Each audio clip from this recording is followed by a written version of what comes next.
Assalamualaikum warahmatullahi wabarakatuh. Selamat pagi untuk Bapak Sutekna sebagai penguji saya. Saya di sini untuk mempresentasikan laporan PKL saya. Baik, langsung saja. Di slide pertama ada profil tempat PKL saya. Perkenalkan, nama saya Fatir Nibras Al-Ghazali. Saya dari kelas 12 DKV 3. Baik, di sini ada profil tempat PKL saya, yaitu adalah CV Semesta Souvenir Internasional yang ada di Desa Jurang, Kabupaten Gebok, Kecamatan Gebok, Kabupaten Kudus, Provinsi Jawa Tengah, yang didirikan oleh Bapak Hendro Setiawan pada tahun 2015. Baik, di slide berikutnya ada kegiatan di tempat PKL saya. Yang pertama adalah checker. Checker itu apa sih? Nah, jadi checker itu adalah kegiatan yang mengecek barang jadi dari penjahit.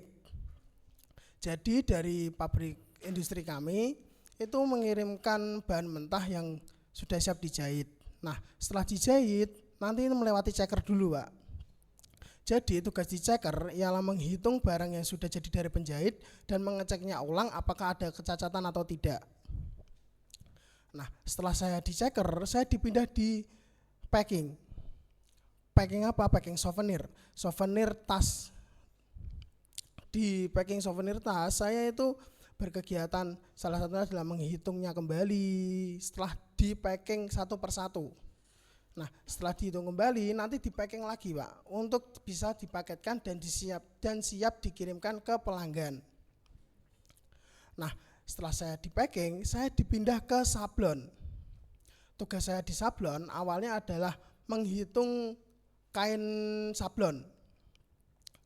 Setelah menghitung kain sablon, saya juga sempat sehari mencoba untuk menyablon di sana, Pak. Nah, setelah itu juga saya di sana menjadi kenek tukang sablon. Yang dimaksud kenek tukang sablon di sini adalah, jadi nanti di tukang sablon itu kain setelah disablon langsung dijemur, Pak. Nah, setelah dijemur dan sudah kering, biasanya itu keringnya itu sekitar jam 3 atau jam 2. Nah, itu nanti saya angkatin terus nanti saya hitung kembali untuk siap dikirim ke penjahit. Nah, selain di sablon, saya juga ditaruh di printing. Tugas saya di printing yaitu untuk menjadi cutter atau menggunting bahan print yang sudah jadi. Nah, setelah itu saya juga menghitung bahan print seperti kurang lebihnya tas pun bon, itu kan di print, Pak. Nah, tadi saya hitung ulang untuk apa? Untuk siap dikirim ke penjahit lagi. Nah, itu adalah kegiatan yang saya lakukan di tempat PKL saya. Baik, kita lanjutkan ke slide berikutnya. Slide berikutnya adalah kompetensi yang saya dapat. Ada beberapa kompetensi yang saya dapat. Salah satunya adalah mampu bekerja sama dengan tim maupun individu, serta mampu menyesuaikan diri di industri atau lingkungan baru. Selain itu, saya juga memahami yang namanya proses desain percetakan. Bagaimana awalnya desain itu dibuat, bagaimana itu diproses lewat printing. Nah, setelah itu saya juga meningkatkan kemampuan sosialisasi saya di tempat yang baru. Setelah itu saya juga memahami proses pengecekan dan pengemasan sebelum dikirim ke pelanggan, pengemasan produk yang saya maksud. Nah, yang terakhir saya juga menambah pengalaman kerja serta memperluas relasi sebagai bekal di dunia kerja nyata, Pak. Baik, langsung ke slide berikutnya saja. Analisis SWOT. Yang pertama adalah strength atau kekuatan.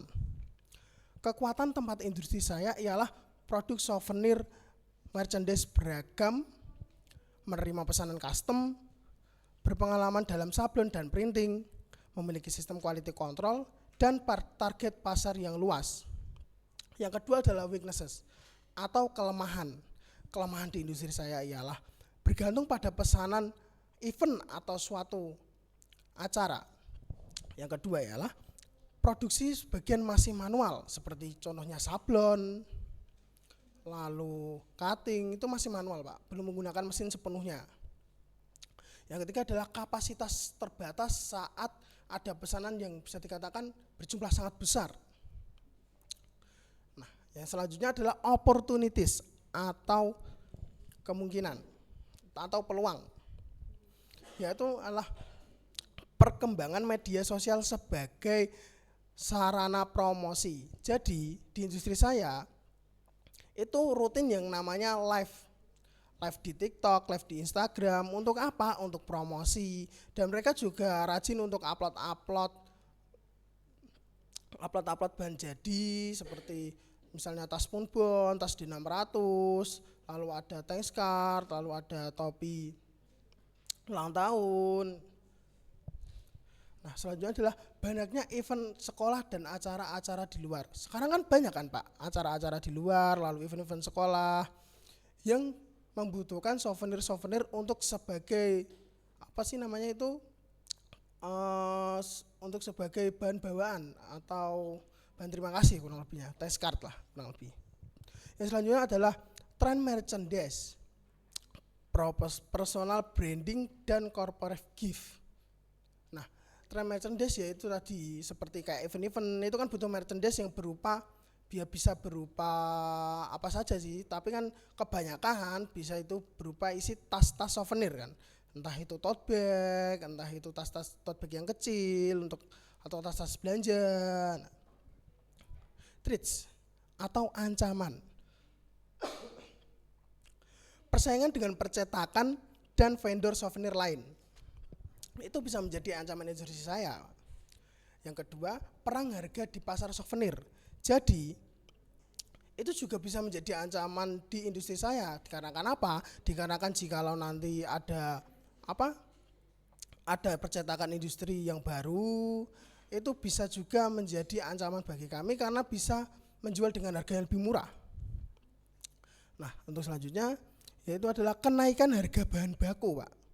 Itu juga bisa menjadi ancaman di industri yang pernah saya PKL-i.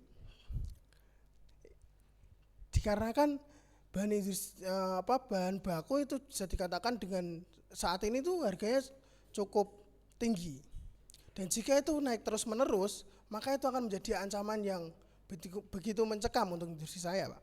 Selanjutnya yang terakhir adalah kompetitor yang sudah menggunakan mesin lebih modern, itu juga bisa menjadi ancaman di industri saya. Dikarenakan apa? Dikarenakan percetakannya jadi lebih cepat. Karena di industri saya sebagian itu masih menggunakan manual. Baik, mungkin cukup sekian presentasi laporan PKL saya. Apakah ada pertanyaan dari Pak Sutik ataukah tidak? Mungkin cukup sekian presentasi saya.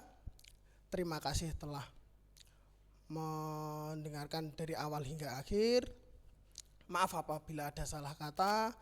Wassalamualaikum warahmatullahi wabarakatuh.